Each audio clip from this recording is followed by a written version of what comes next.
Olam o'zining cheksiz sirlarini ba'zan eng kutilmagan mehmonlar orqali namoyon qiladi. So'nggi haftalarda butun dunyo astronomlarining diqqat markazida bo'lib turgan Three Eye Atlas obyekti ana shunday mehmondir. So'nggi oylarda olib borilgan intensiv kuzatuvlar uning tabiati va tarkibi haqidagi hayratlanarli ma'lumotlarni yuzaga chiqardi. Bugun biz shularning ba'zilari haqida gaplashamiz. Eng avvalo Three Eye Atlasning harakat trayektoriyasini tahlil qilish uning interstellar, ya'ni yulduzlar aro kelib chiqishini shubhasiz isbotladi. Uning Quyoshga nisbatan harakat tezligi soniyasiga taxminan 33 kilometrni tashkil etadi. Bu Quyoshning gravitatsiya doirasiga tutilib qolmaslik uchun yetarli tezlikdir. Bu degani u bizning Quyosh tizimimizda abadiy qolmaydi, balki bir zum mehmon bo'lib, keyin yana o'zining cheksiz sayohatini davom ettiraveradi. So'nggi haftalarda yirik teleskoplar yordamida o'tkazilgan spektroskopik tahlillar Atlasning kimyoviy tarkibi haqida uzoq kutilgan ma'lumotlarni taqdim etdi. Ma'lum bo'lishicha, uning koma deb ataluvchi gaz va chang bulutida is gazi miqdori suv bug'iga nisbatan anomal darajada yuqori. Odatda Quyosh tizimidagi kometalarda bu nisbat 5-10% atrofida bo'lsa, Atlasda bu ko'rsatkich deyarli 150% ga yetadi. Ya'ni unda suvdan ko'ra ko'proq is gazi mavjud. Bu kashfiyot fundamental ahamiyatga ega. Is gazi suvga qaraganda ancha past haroratlarda muzlaydi. Bu esa Atlas o'zining ona yulduzidan ancha uzoqda, Kuiper yoki o'zbekchasiga Kuiper deb ataladigan belbog'dan ham sovuqroq bo'lgan hududda taxminan -250 Selsiy atrofida shakllanganini ko'rsatadi.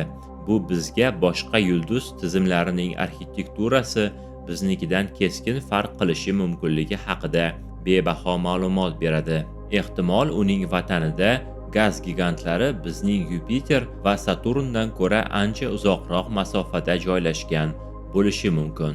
Bundan tashqari, uning yadrosidan ajralib chiqayotgan molekulalar orasida sianid va diatomik uglerod kabi birikmalar ham topildi.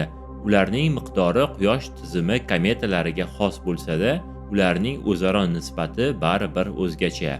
Bu kuzatuvlar molekulalarining shakllanishi koinotning boshqa joylarida har bir yulduz tizimidagi sharoitlarga qarab o'ziga xos aralashmaga ega bo'lishi mumkinligini ko'rsatadi.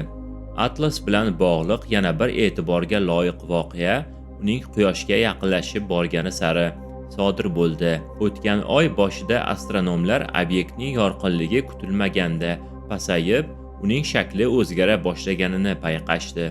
Yuqori aniqlikdagi tasvirlar uning yadrosi bir nechta mustaqil qismlarga bo'linib ketganini tasdiqladi.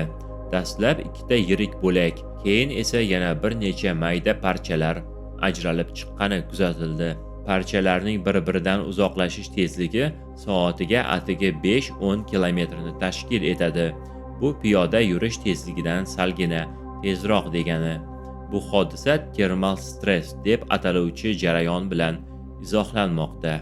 Millionlab yillar davomida kosmik sovuqlikda sayohat qilgan jism Quyoshning issiq nurlariga duch kelganda uning yuzasi notekis qiziy boshlagan.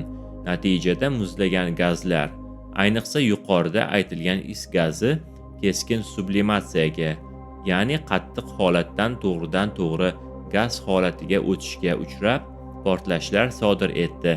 Bu ichki bosim jismning mo'rt strukturasini parchalab yubordi. Bu parchalanish jarayoni bizga kometalarning ichki tuzilishi haqida noyob ma'lumotlar berdi. Atlasning yadrosi monolit, ya'ni yaxlit emas, balki ichida muz va chang saqlovchi bo'sh bir g'ovakdan iborat ekanligi ayon bo'ldi. Uning zichligi juda past, taxminan 1 cm kubga 0,5 gram deb baholanmoqda. Bu suv zichligidan 2 baravar kam. Bu kashfiyot sayyoralar shakllanishi nazariyasi uchun muhimdir. U sayyoralarning ilk homilalari bo'lgan planetesimal deb ataluvchi obyektlar aynan shunday bo'sh, mo'rt tuzilmalardan tashkil topishi mumkinligini ko'rsatadi. Parchalanishdan so'ng obyektning umumiy yorqinligi ham keskin tushib ketdi. Hozirda uning qoldiqlarini faqat eng yirik observatoriyalar kuzata olmoqda. Ko'rinishidan biz yulduzlar aro sayohatchining Quyosh tizimidagi qisqa va ayni paytda dramatik hayotining so'nggi bosqichlariga guvoh bo'lmoqdamiz. Bir necha oydan so'ng u Quyosh tizimini tark etadi. Undan bizga qoladigan narsa bu mayda parchalar to'dasi bo'ladi. Bu hodisa bizga yulduzlar aro obyektning parchalanishini real vaqtda kuzatish uchun ilk imkoniyat taqdim etdi. Xulosa qilib aytganda, so'nggi bir oy ichida Atlas haqida to'plangan ma'lumotlar bizga hali ko'p mushohada yuritish uchun ozuqa bo'ladi. Atlas o'zining qisqa tashrifi davomida bizga o'zining tug'ilgan olami haqida bebaho ma'lumotlarni qoldirmoqda va koinot haqidagi tasavvurlarimizni kengaytirmoqda. U yulduzlar aro bo'shliqqa qaytar ekan, o'zi bilan bizning Quyosh tizimimizdagi ayrim zarrachalarni ham olib ketadi va shu tariqa galaktikada modda almashinuvining cheksiz siklini bir qismiga aylanadi. Keyingi videolarda ko'rishguncha xayr.